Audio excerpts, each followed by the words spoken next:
It's bad enough that the likes of YouTube and Twitter and Facebook are booting people off their platforms for essentially being politically incorrect. But in Quebec, a couple of stories are making the rounds pertaining to how the authorities are going after old school media, and it should be cause for concern for all those who cherish freedom of the press and freedom of expression.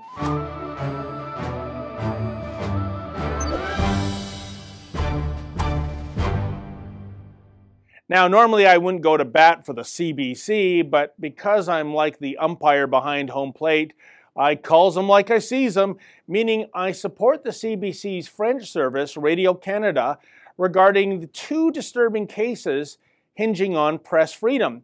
Now, the first case is equal parts bizarre and outrageous, namely Radio-Canada reporter Antoine Trepanier was chasing down a story and soon found himself being arrested for criminal harassment. Gracious, what did Mr. Trepanier do?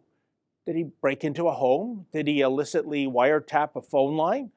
Oh, no chance, folks. Nothing even as remotely dramatic or unlawful as that. Rather, he was simply trying to get an interview via email from a person who was key to a news story he was working on. See, 3 years ago, an Ottawa judge ordered Yvonne Dubé to stop providing unauthorized legal services and practicing law without authorization. That's a big no-no in the lawyer world. In any event, Trepanier was doing a story on the Dubé situation and reached out to her. Dubé initially agreed to be interviewed, but later changed her mind. So it was that Trepanier followed up with an email offering Dubé another chance to be interviewed. A single solitary email written in a civil professional manner. And guess what? Dubé promptly contacted the Gatineau police, who, instead of laughing in Dubé's face, actually dispatched some cops to arrest the reporter, Trepanier, charging him with criminal harassment. Now look, folks, if sending a single email to try and score an interview with an unwilling recipient is now the law enforcement benchmark for criminal harassment, I would suggest to you that 99.9% of journalists the world over, including yours truly, need to be thrown behind bars. Thankfully, Crown prosecutors ultimately decided that no charges would be laid after they reviewed the case. Well, it was a shite case from the get-go.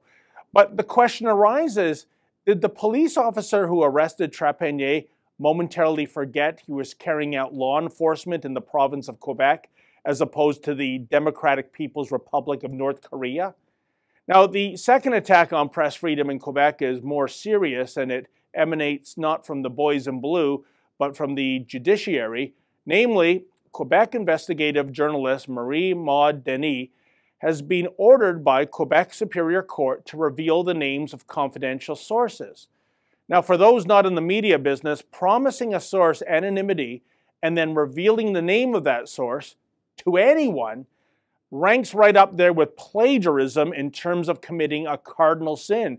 Indeed, revealing a source who was promised confidentiality would be akin to a Catholic priest listening to confession all day and then telling the congregation the following Sunday about all the juicy stories he heard and who he heard them from. In the Denis case, she was working with Radio-Canada's investigative program, Enquête, and reported on corruption within the construction industry. According to a CBC.ca story, this expose led to the establishment of the Charbonneau Commission and later to the resignations of Laval Mayor Gilles Vaillancourt, as well as Montreal Mayors Gerald Tremblay and Michael Applebaum.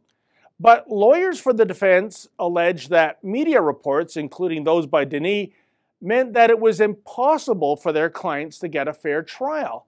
So it was that Denis was asked to testify and divulge her sources, something she rightfully claims would violate her journalistic integrity.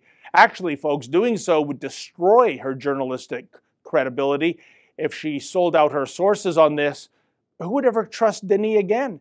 This could potentially mean the end of her career. At the very least, she wouldn't be very effective as an investigative reporter anymore.